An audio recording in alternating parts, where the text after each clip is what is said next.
There is a story about Sen no Rikyu, the greatest tea master in Japanese history, and his garden. Rikyu had spent days preparing his garden for a tea ceremony.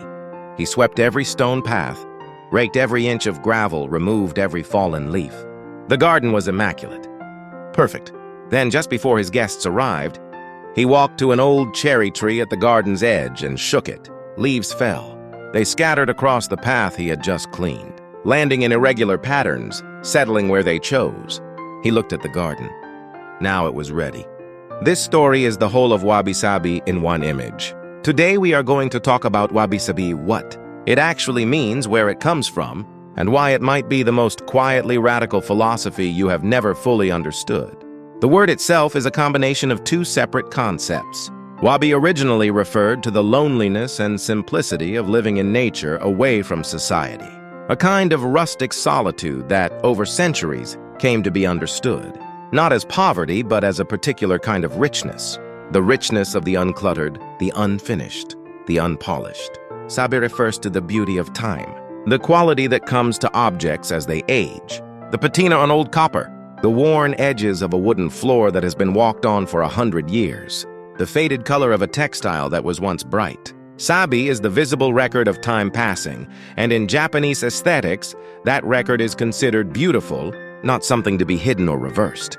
Together, Wabi-Sabi describes an entire aesthetic philosophy, the beauty of things that are imperfect, impermanent, and incomplete.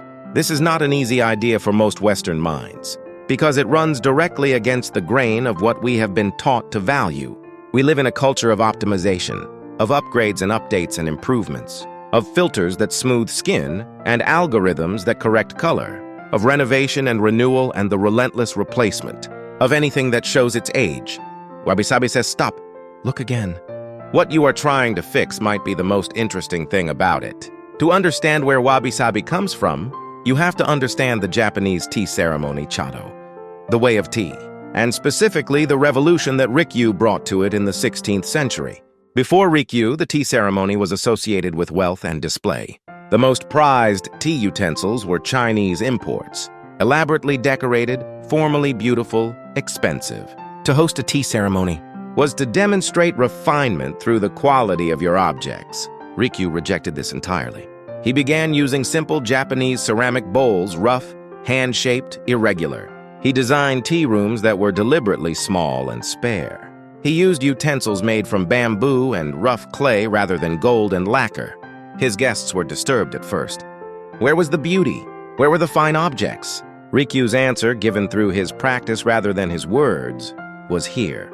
Here in the simplicity. Here in the irregularity of the bowl that was made by hand, not by machine or mold. Here in the single flower in the alcove, rather than the elaborate arrangement. Here in the imperfection that proves this thing was made by a human being.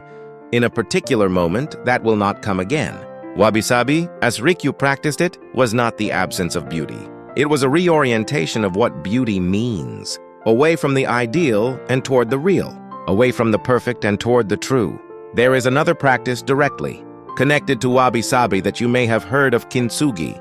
Kintsugi is the art of repairing broken pottery with gold. When a ceramic bowl cracks or breaks, instead of throwing it away or hiding the damage, the Kintsugi artist fills the breaks with lacquer mixed with powdered gold. The repaired bowl has seams of gold running through it, visible, deliberate, celebrated. The philosophy behind Kintsugi is a direct expression of Wabi-Sabi. The crack is not a flaw to be hidden. It is part of the object's history. It is the record of something that happened to it, of its life, in a sense.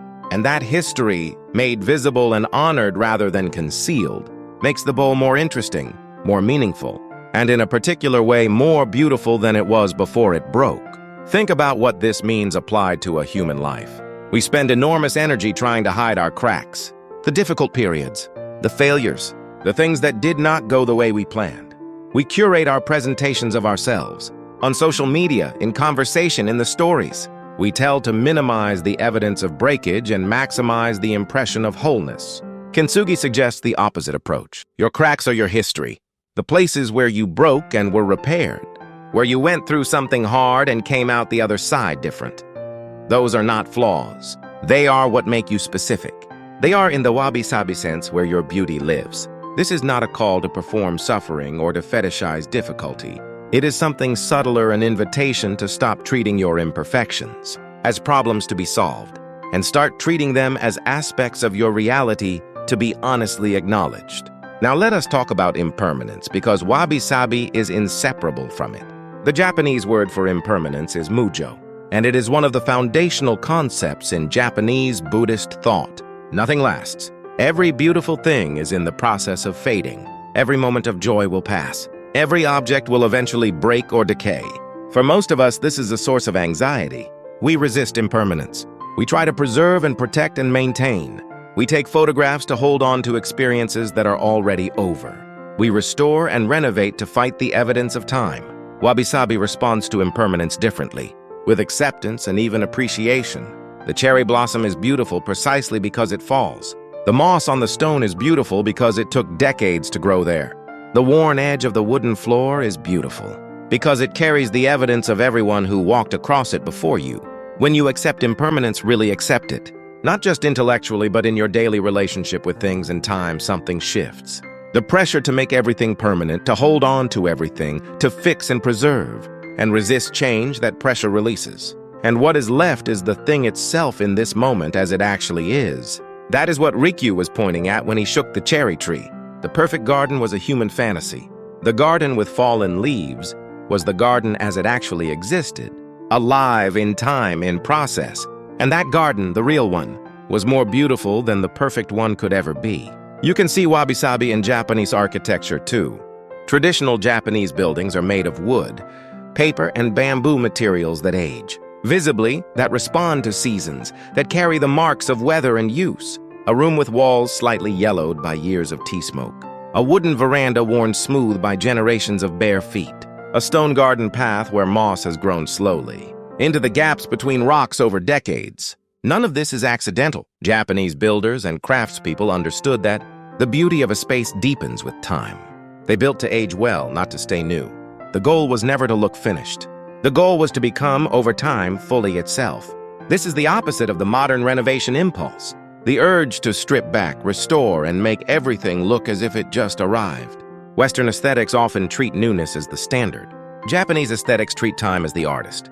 There is a connection here to something we experience, but rarely name the difference between things that are merely perfect and things that feel alive. Think of the difference between a mass-produced ceramic mug and one made by hand. The mass-produced mug is technically more perfect. Uniform thickness, exact color, no variation. The handmade mug has slight irregularities. The glaze is uneven in places. The rim is not a perfect circle. And yet almost everyone, if they were being honest, finds the handmade mug more beautiful. Not despite its imperfections, but because of them. Because those imperfections are evidence of a human being, of hands that shaped the clay. A mind that made choices. A moment that will not be repeated. This is what Wabi-Sabi sees, and what the optimization mindset cannot. The irregularity is not a defect. It is the signature of the real. You do not need to become a tea master to practice Wabi-Sabi. It does not require Japanese ceramics or a raked gravel garden. It requires a shift in attention. The ability to look at something worn, irregular, or imperfect, and ask what is good here that I have been trained not to see. The willingness to leave things, a little unfinished, a little rough around the edges, rather than smoothing them into a perfection that removes all character. It requires the same shift applied inward. The willingness to look at your own imperfections, your inconsistencies, your failures, your cracks, not with shame or the compulsion to fix them, but with the curiosity of someone who understands that these are not subtractions from your wholeness. They are part of it. Wabi-Sabi is not a philosophy of lowered expectations. It is a philosophy of different seeing. The leaves on Rikyu's path were not a problem. They were the garden telling the truth about itself. You are not your ideal self. You are your actual self-worn edges, gold-filled cracks, and all. That is enough. In fact, it is more than enough. It is the whole point. If this way of seeing the world speaks to you, follow this channel. There is more Japanese wisdom where this came from.